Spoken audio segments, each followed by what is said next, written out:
그림 하나를 여러분 볼 텐데, 이 그림을 지금 딱 보고 느낀 점만 그냥 요겁니다. 딱 무슨 생각이 들었나요? 오래 보지 마시고 그냥 한 번 딱 보고 느낀 점. 딱 보고 뭐가 생각났어요? 네, 우리 형제 찬양팀 자살. 뭐 힘들어요 인생이. 네, 네, 자살. 네, 아니 느낀 점 그대로. 또 다른 분.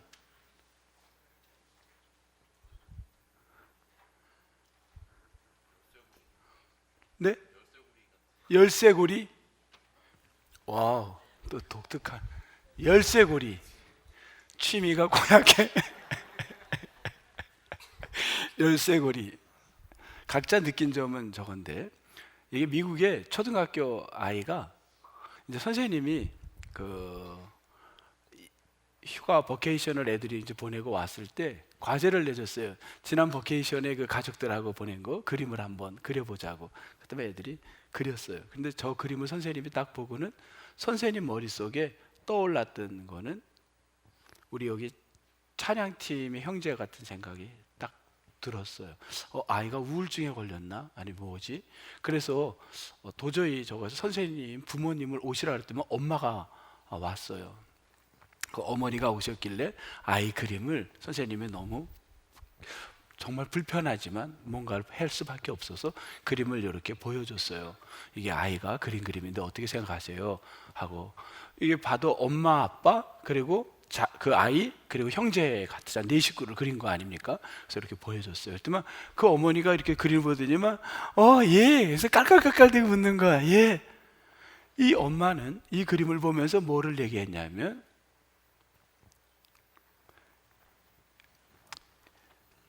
휴가 기간에 아이를 데리고 스노클링을 했답니다.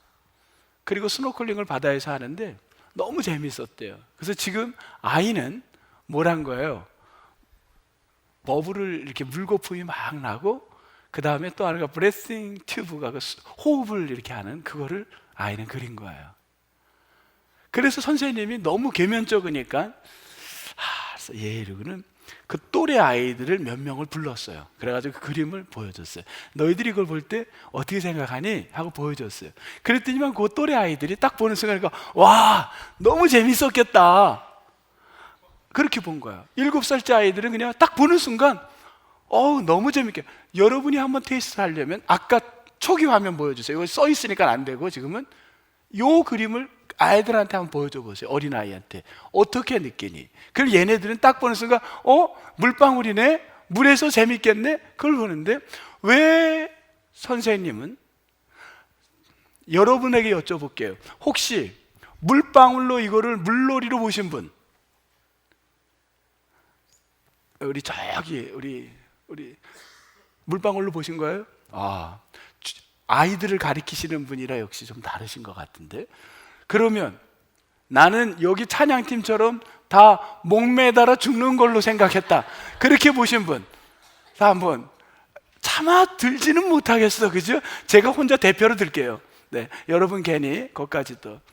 우린 다 거의 다가 열쇠고리는 특이한 거예요. 열쇠고리. 취미가 고약한데 그 참 사람 그러니. 아니면 그럴 수 있지 뭐. 그럴 수 있어. 아내분 여기 계세요 지금? 아내분 어디 앉아 계세요? 어디? 아내분 손 들어보세요. 아내분. 아니 뭐라 그런 게 아니에요. 그냥 그렇다는 겁니다. 네, 어쨌든 이 사람이, 그래도 한 사람이 어디를 갔냐면 병원에 갔어요. 몸이 너무 안 좋아가지고 병원에 가서 이제 진단을 이렇게 받는데 의사 선생님이 이렇게 보더니만 한숨을 푹 쉬시더니만, 우리 여기 이제 집사님도 병원에 갈 때마다 의사 선생님 말이 너무 막 긴장되잖아요. 그 다음에 이분이 이렇게 이러고는 잠깐만요, 제가 잠깐 나갔다 올게요. 그래서 이분이 나갔어요. 그러니까 이분이 너무 긴장이 되는 거예요.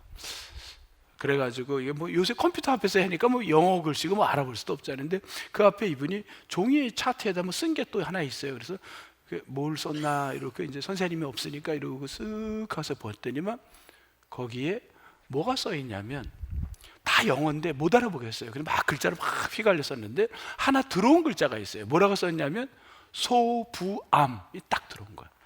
근데 거기에 이 사람이 딱 소부암 보는 순간 긴장이 됐어요. 소부암. 그리고 선생님이 들어오시더니만 그래요. 일단 다음에 한번 정밀 검사를 다시 한번 해볼게요. 일단 오늘은 여기서 가시고 언제 어포인트먼트를 주고 만납시다. 그래서 이제 헤어졌어요. 집에 왔는데 계속 이 사람은 잠을 자는데도 긴장되는 거야. 이 사람 머릿속에 뭐가 있냐면 소부암이 떠오르는 소부암. 그래서 인터넷 서치를 해서 요즘 뭐 찾으면 다 나오니까 그래서 찾으니까 안 나오는 거예요. 아, 이건 희귀병이구나. 나는 왜 이렇게 좋아하시죠? 우리 권사님 왜 이렇게 너무 마음이 착잡한 거야. 이건 인터넷에도 안 나오는 걸 내가 걸린 거야. 근데 진짜 의사를 만나러 가는 그 시간에 사람이 빼짝 마르는 거야. 밥을 못 먹고 너무 빼짝 말랐어요. 그래서 거의 뭐 아주 사람이 망가져가지고 병원에 갔어요. 의사 선생님이 이렇게 하더니만 현재 검사 결과로는 특별한 게 안 보이는데 아무래도 이건 내가 하는 것보단 다른 닥터를 만나는 게 좋겠습니다. 이거 전문가가 있는데 이분에게 가세요. 이러면서 거기다 메모를 해주는데 뭐냐면 그 닥터 소부암 선생님께 이러고서는 딱 주는 거야. 그래서 이걸 딱 보니까 소부암이 선생님, 의사 선생님 이름이었어요. 근데 이거를 이 사람은 뭘로 받아들였냐? 자, 여기까지. 여러분은 소부암 했을 때 무슨 생각을 했나요? 암으로 생각한 사람만 한번 이렇게 절 쳐다보고, 그러면 나는 사람 이름으로 생각했다. 혹시 있어요? 사람 이름으로. 다 우리는 뭐가 있냐면요, 내가 갖고 있는 요거 때문에 문제입니다. 요거예요. 바로 프레임이에요. 프레임. 요게 우리 사람은 다 있는 거예요. 여러분이 지금 보이지 못하지만 각자 지금 뭐가 있냐면요, 여러분 마음에 프레임이 있어요. 이 프레임 안에다가 다 왁구 안에다가 집어넣어서 모든 사물을 바라보는 거예요. 이게 고정관념이에요. 프레임이라는 게. 이 프레임, 야, 이렇게 되면 안 돼. 이건 죽어. 이건 이거야. 내가 갖고 있는 거는 자라오면서의 교육과 환경과 가정 안에서 만들어진 다양한 요소들이 우리의 프레임을 딱 씌워준 거예요. 건강한 사람들은 이 프레임이 굉장히 유동적이라야 되는 거야. 이걸 막 늘어나야 되는 거야. 이 프레임이 굉장히 커져야 되는 거야. 이게 작게 되면 우리가 어떤 사람이 되냐면 내가 갖고 있는 기준으로 모든 걸 평가하게 돼요. 그 프레임을 오픈하시기를 소망합니다. 특히 나이가 들어갈수록 우리는 이 프레임이 점점 작아져요. 그리고 모든 걸 내 프레임으로만 보는 거예요. 그래서 여러분, 이런 얘기 혹시 남자분들 들어봤나요? 당신은 나이 들수록 내 말만 들어. 그런 말 들어보신 남자들만 고개를 끄덕여 보세요. 양 장로님이 가장 핵심이에요. 우리는 나이 들수록 우리 안에 프레임이 너무 굳어지는 거예요. 특히 남자들. 여러분, 이 프레임이 열리지 않으면 자녀들이 거리를 둡니다. 젊은이들이 멀어지기 시작해요. 왜? 당신하고는 대화가 안 돼. 애들이 피하기 시작하는 거예요. 여러분, 우리의 프레임이, 고정관념이 열려져서 모든 걸 수용하고 받아들이고 다 이해하고 서로 간에 다 그럴 수도 있지. 그렇게 우리의 사고가 변형되기를 주님의 이름으로 축복합니다. 굉장히 중요한 삶의 이야기예요. 이게 굳어지면 위험해요.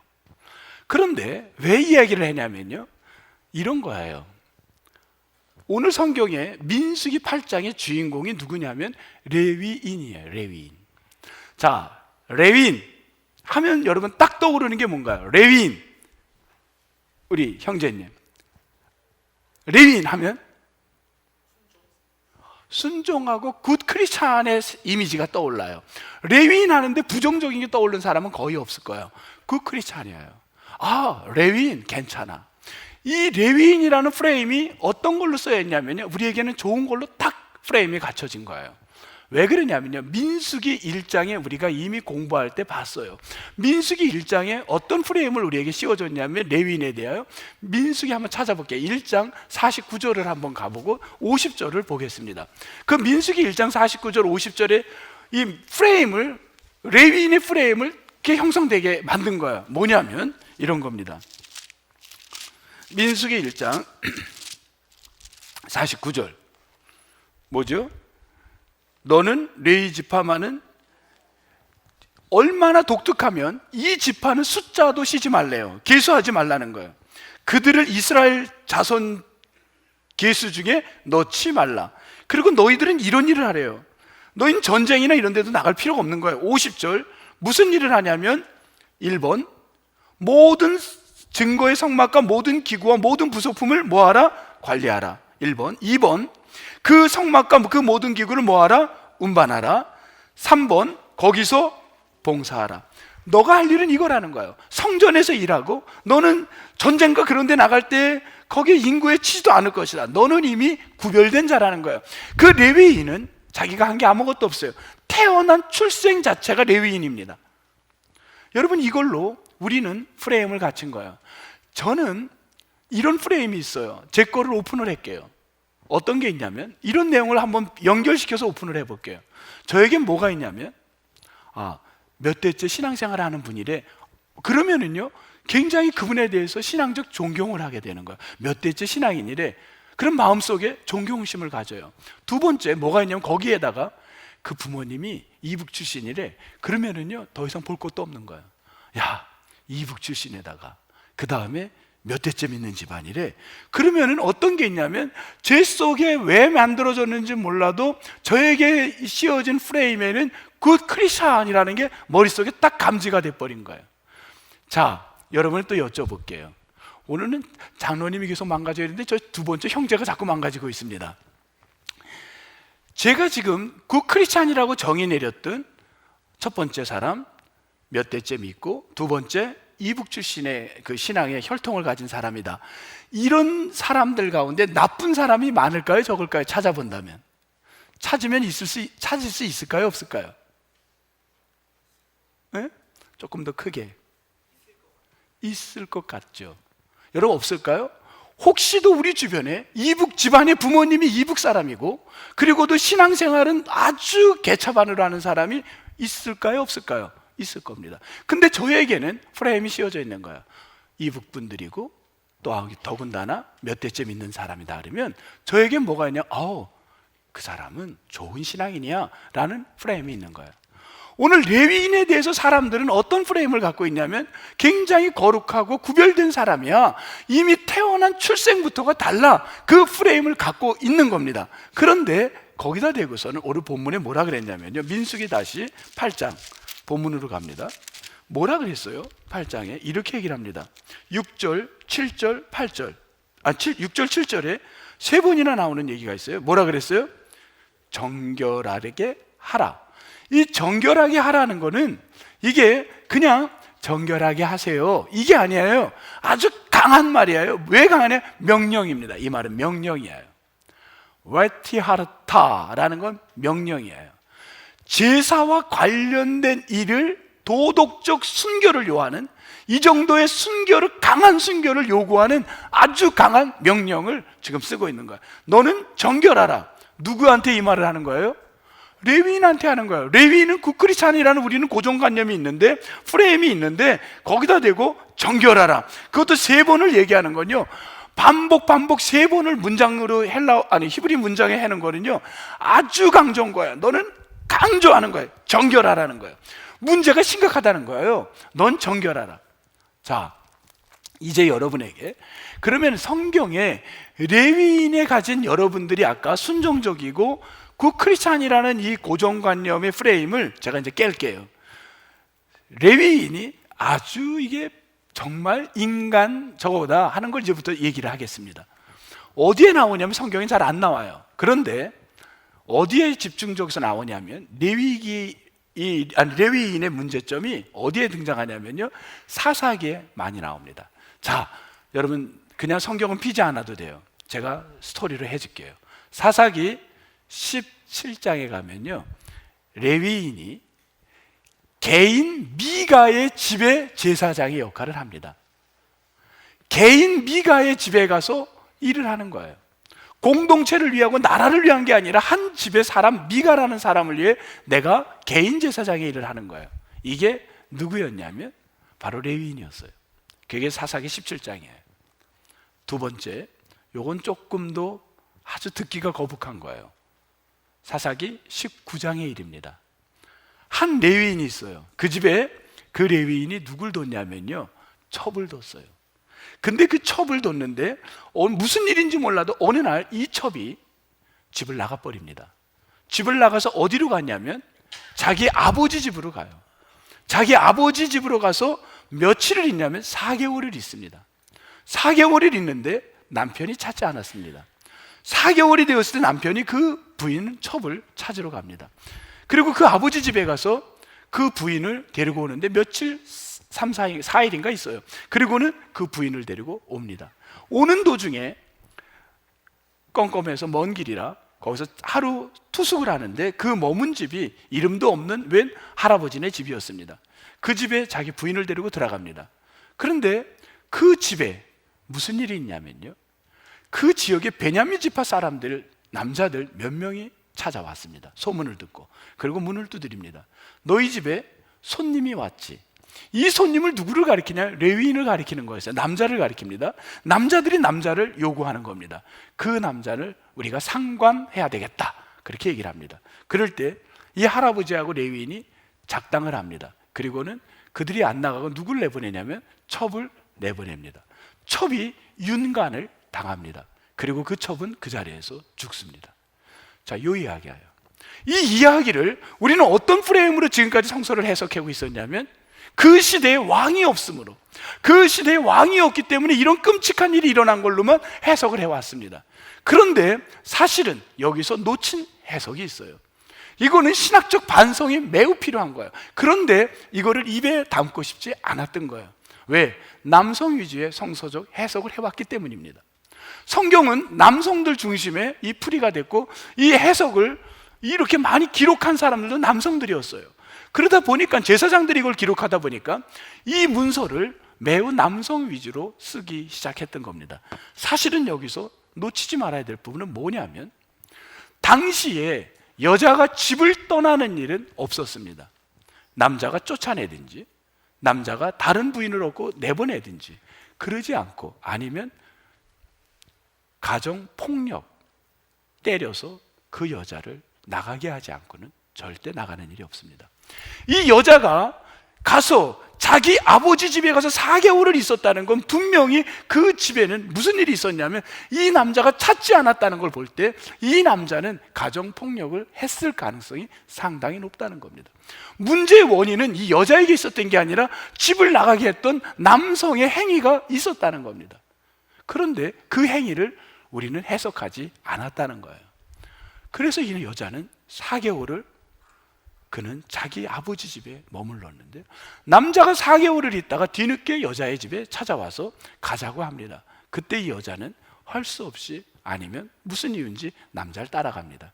그런데 결국은 남자 따라갔다가 그만 윤간을 당하고, 거기도 중심은 남자가 원인 제공자 아닙니까? 자, 이런 걸 볼 때 이 일을 누가 했냐? 이게 누구예요? 그 남자가 누굽니까? 그 남자가 태어날 때부터 우리가 생각했던 고정관념 프레임의 굿 크리스찬이라고 생각했던 누굽니까? 누구죠? 레위인이었다는 거예요. 딴 사람이 아니에요. 우리가 생각했던 우리의 고정관념 속에 저 사람은 가장 좋은 사람, 굿 크리스찬, 그 사람이 이런 일을 했다는 거예요. 여기에 문제가 있는 거예요. 우리가 생각하는 고정관념을 무너뜨리는 일이 지금 나오고 있는 거예요. 여러분이 생각하는 고정관념들을 무너뜨리라는 거예요. 그것을 지금 이야기하는 거예요. 그럼 신약에 가면 누가 나오나요? 여러분, 누가복음 10장에 가면 32절, 강도 만난 사람이 옷 뺏기고 매 맞고 거의 거반 죽게 되었다 그럽니다. 그때 누가 지나가냐면 한 사람이 지나갑니다. 그가 지나가다 그냥 지나갔습니다. 그가 누구예요? 누가복음 10장 32절을 딱 보면 첫 단어 누가 나오냐? 레위인이 지나갔다고 합니다. 거기도 레위인이 나오는 거예요. 여러분, 이 우리가 생각하는 이 레위인의, 제가 지금 세 가지를 통해, 성경의 세 곳을 통해 뭘 이야기했냐면, 레위인이 갖고 있는, 우리가 갖고 있는 고정관념이 아닐 수도 있다 하는 걸 증명하기 위해서 성경을 제시했던 겁니다. 자, 그러기에 오늘 하나님은 모세에게 이야기하는 거예요. 정결하게 하라, 정결하게 하라, 정결하게 하라. 그럼 여러분은 이제 뭐가 나와야 되냐면요, 여기까지는 여러분 이해가 돼요, 안 돼요? 우리 모두는 다 정결해야 돼요, 안 돼요? 해야 되는 거예요. 그럼 여러분은 뭐가 나오냐면 이런 질문이 나와야 돼요. How to? 어떻게 할 거냐는 거예요. 어떻게 정결하게 할 거냐. 이 부분을 오늘 말씀으로 듣고 여러분 정리하고 마무리하겠습니다. 어떻게 정결하게 할 거냐. 자, 성경으로 다시 들어가겠습니다.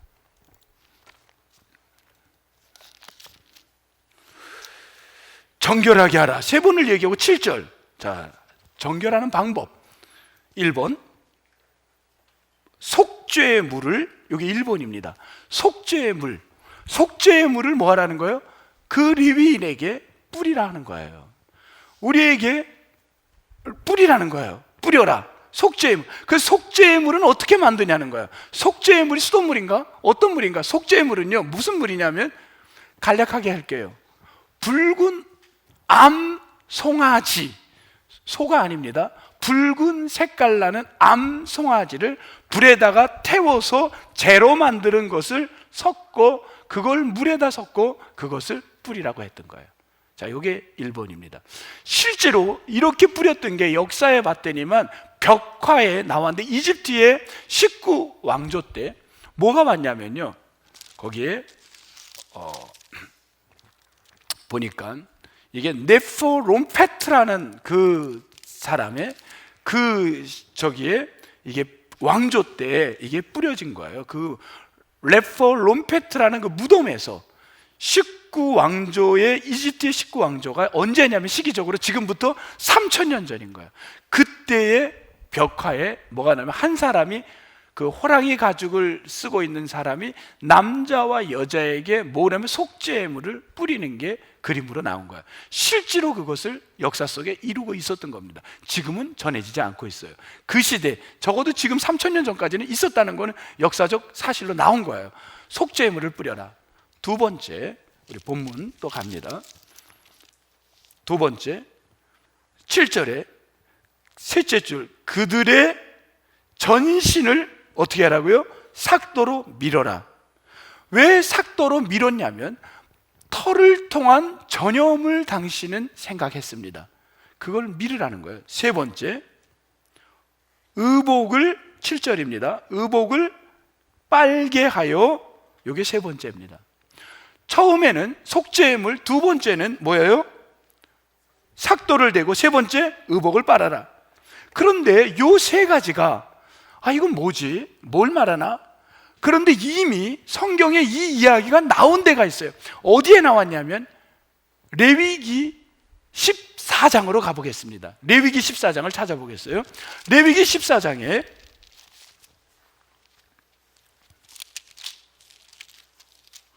레위기 14장에 나오는데, 이 14장에 보면 9절, 8절, 7절에 뿌려 정하다고, 8절에 옷을 빨고 모든 털을 밀고 물로 몸을 씻고, 9절에 털을 밀고, 이 세 가지가 반복적으로 나오는데 누구에게 이 일을 했냐면 14장 2절, 누구예요? 나병 환자에게 했던 겁니다.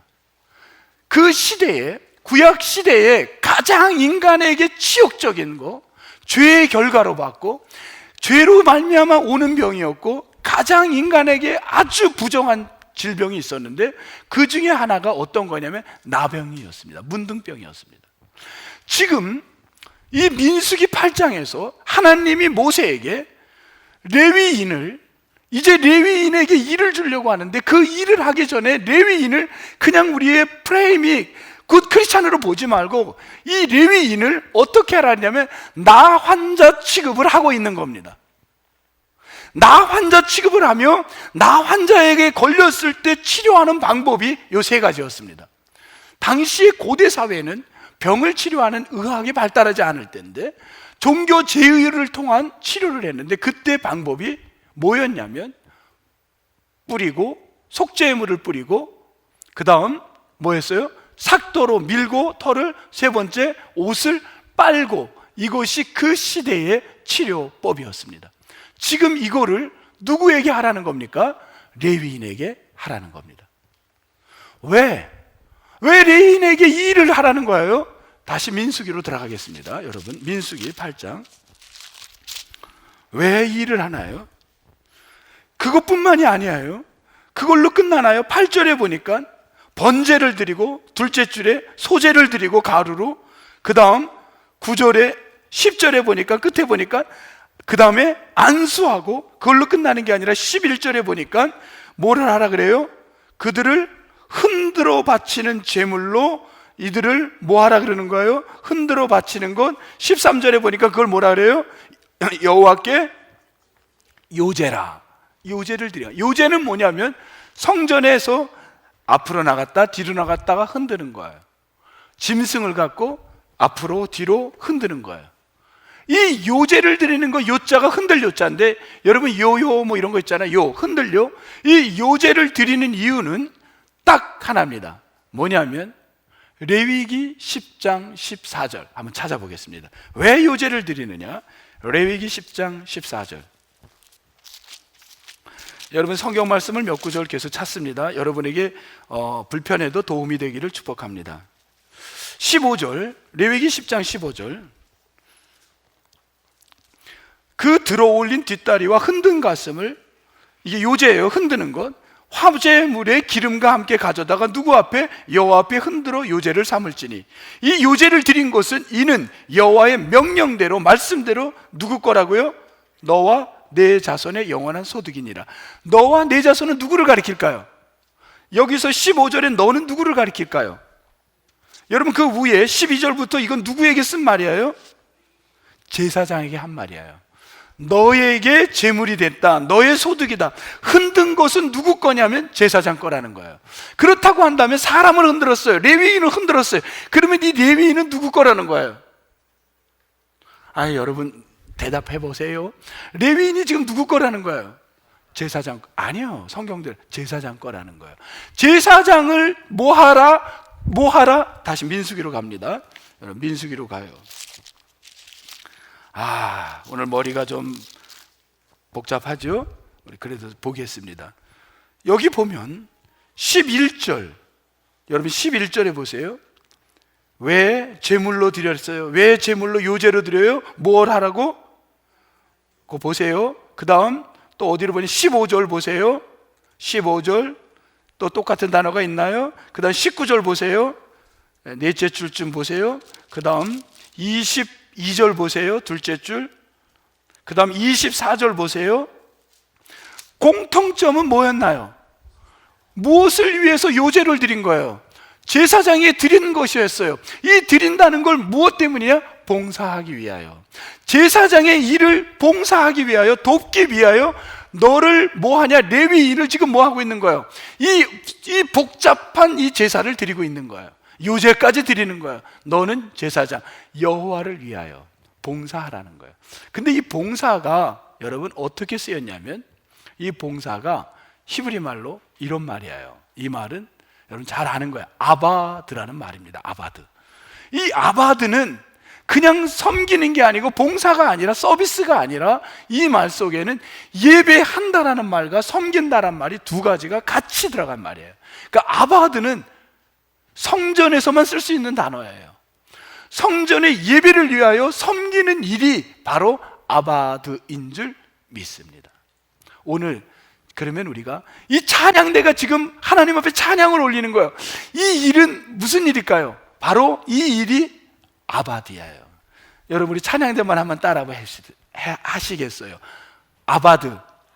여러분이 지금 아바드 하는 거예요. 그 일을 위해서 하나님이 여러분을 세운 거예요. 그게 아바드예요. 근데 이 아바드가, 여러분 이 아바드가 여기서 등장한 게 아니라 이 단어가 처음 등장한 건 어디냐면요, 창세기예요. 이미 창세기에 등장했어요. 창세기 2장으로 한번 가보겠습니다. 창세기 2장.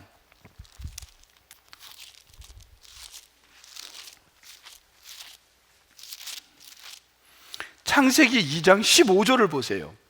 창세기 2장 15절 같이 읽겠어요. 시작. 여호와 하나님이 그 사람을 이끌어. 그 사람은 누구예요? 아담. 그 사람을 이끌어 어디에? 에덴 동산에 두어 그것을 뭐 하라고? 경작하며 지키게 하시고. 이 경작이라는 단어가 바로 뭐냐면 아바드예요. 그러면 이 아바드, 하나님께 예배하고 섬기는 일은 언제 생겼냐면 에덴 동산에서 생긴 거예요. 그러면 에덴 동산은 뭐냐면요, 이거는 굉장히 신학적인 이야기입니다.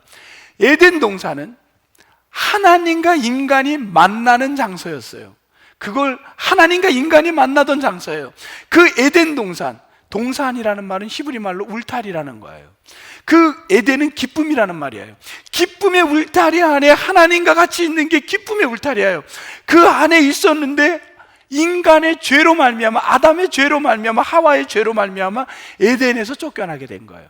그래서 인간은 계속해서 뭘 추구하냐면 하나님과 함께 만나는 장소를 인간들은 찾은 거예요. 하나님하고 인간이 만나는 장소가 어디였나요? 어디죠? 성막이었던 거예요. 그래서 하나님이 이스라엘 백성들에게 성막을 만들게 한 거예요. 그리고 그 성막 안에서 일하게 한 사람이 누구였어요? 레위인인 거예요. 그런데 그 성막 안에서 일하는 레위인이, 우리는 그냥 뭐라고 생각하냐면 프레임이 깨끗하고 경건하다 생각하는데 아니라는 거예요. 하나님은 무슨 걸로 취급하는 거예요? 나 환자처럼 보는 거예요. 그래서 그 사람들에게 뭐 하라는 거예요? 정결하게 하는 일을 하라는 거예요. 이해가 됐나요? 그러면 지금 원래 아담은 이 아바드 섬김 일을 어떻게 했냐는 거예요. 그게 원형, 우리가 원래 찾아야 회복되어야 될 인간의 모습인 거예요. 우리가 추구해야 될 건 창세기 에덴 동산의 그 모습을 따라가야 되는 거예요. 그건 어떻게 됐나요? 여기에 섬기는 일이요, 어떤 섬김이었나요? 지금 아담이 범죄하기 직전이에요. 범죄하고 난 일은요, 그거는 노동이었어요. 근데 이때는 노동이 아니에요. 하나님을 기쁘게 하기 위해서 일한 거예요. 하나님께 예배하고 기쁨을 드린 거예요. 내 일이야요, 아니면 하나님의 일이야요? 이 시대에는 죄를 짓고 쫓겨나서 내 일이에요, 내가 할 수밖에 없는 노동이에요. 그러나 그 전에는 노동이 아니에요. 이거는 하나님을 위한 일이에요. 그래서 이거를 우리가 이렇게 표현할 수 있겠죠. My business가 아니에요. 이때는 Father's business예요. 조금 더 하면 God's business예요. 하나님의 일인 거예요. 이건 나의 my business가 아니에요. 이건 하나님의 일인 거예요. 그 일을 해야 된다는 거예요. 레위인은 하나님의 일을 하는 거지 내 일이 아닌 거예요. 그 일이 God's business예요. Father's business예요. 오늘 찬양대가 지금 하는 건 my business예요, 아니면 Father's business예요? Father's business를 하는 거야. 아버지의 일을 하는 거야. 그러면 내가 바빠도 지금 하는 거야. 그래서 지금 솔직히 여러분 안 바쁜 사람 어디 있습니까? 그런데도 이걸 하는 거예요. 왜? 이건 아버지의 일이기 때문에 그걸 하는 거예요. 그래서 아직 그렇지 않으면 바보죠. 우리도 빨리 끝나고 내일 하는 게 낫지 뭐하러 토요일마다 연습합니까? Father's business를 하는 거예요. 그게 레위인의 일인 거예요. 야, 여러분, 그런데 인간이요, 보세요. 우리가 정결하게 되려면 어떻게 해야 돼요? 아버지의 일을 하려면 맨 먼저 아까 한 거 뭐 하라 그랬죠?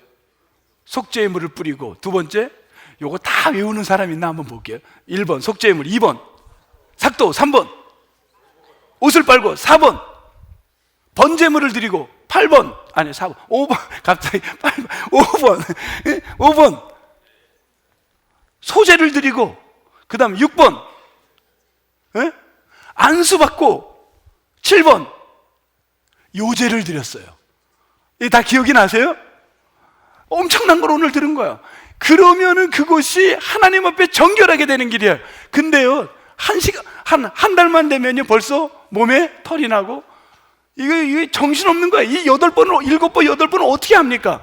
근데요, 기가 막힌 이야기가 오늘 성경에 나온 겁니다. 이 엄청난 축복의 말씀이 있는 거예요. 여기까지 듣고 가면 우리는 머리 아파요. 이건 감당할 수가 없는 거예요. 내 프레임을 깰 수가 없는 거예요. 그런데 놀라운 축복의 말씀이 오늘 있는 거예요. 그게 뭔가요? 먼저 시편의 말씀을 보겠습니다. 시편 24편. 민수기 8장은 시편 23편하고 꼭 같이 읽어야 됩니다. 시편 24편 찾아보겠어요. 시편 24편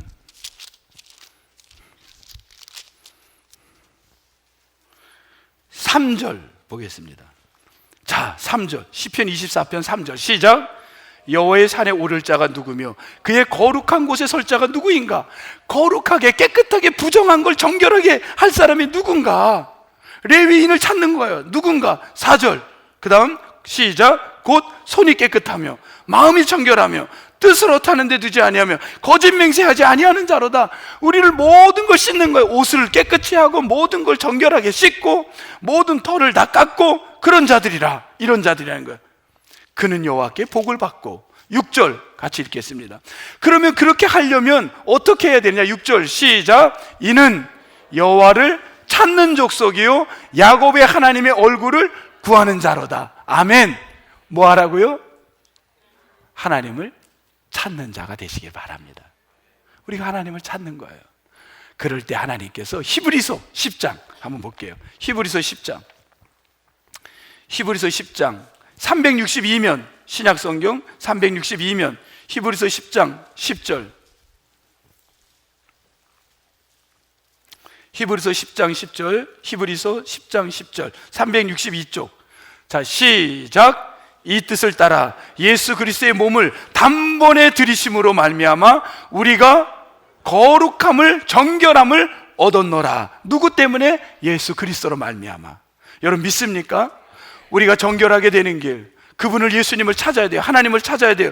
그분이 우리를 단번에 그리스도의 피로써 씻어주셨는지 정결하게 하셨는지 나 환자 같은 부정한 우리들을 깨끗하게 하셨는지 믿습니다. 이 말씀이에요. 이걸 전하려고 애를 써온 거예요. 여러분 이 말씀을 갖고 달려나가세요. 얼마나 감사해요. 여러분 지금 한국교회는요 겨울 성경학교 아이들을 위해서 한다는 것 자체가 지금 없어졌어요. 단어가 지금 그 일을 하고 있어요. 여러분 이건 너무 감사한 일이에요. 춤을 춰야 될 일인 거예요. 애들이 지금 성경학교를 한다는 건 이거는 있을 수도 없는 일을 하고 있는 거예요. 여기 혹시 선생님들 있어요? 여러분 축복합니다. 엄청난 일을 우리 선생님들이 하고 있는 거예요. 이 아이들 성경학교가 있다는 거 얼마나 감사한지 몰라요. 그뿐입니까? 오늘 1시에 3040들이 모여요. 젊은이들이 예배로 모인다는 건요 지금 우리 사회에서 생각할 수가 없는 거예요. 근데 하고 있는 거예요. 여러분 이런 역사를 왜 할까요? 이 어린아이들에게 뭘 줘야 될까요? 어려서부터 우리가 레위인으로 너는 어려서 그냥 믿었으니까 너는 착할 거야. 이게 아닌 거예요. 정결하게 되는 길은 예수 그리스도의 피로써 된다는 걸 그들에게 구원의 확신과 그들에게 복음의 에너지를 심어줘야 될 줄로 믿습니다. 그냥 애들이 교회만 있으면 무조건 착하게 되겠지. 그 아이들에게 복음을 줘야 돼요. 그 아이들에게 십자가의 피를 알려줘야 돼요. 그 아이들에게 구원의 확신을 줘야 되는 거예요. 그래서 여러분 소망합니다. 이번 읽어보세요. 크게 왜들 그래요? 좀 더 크게 You say 40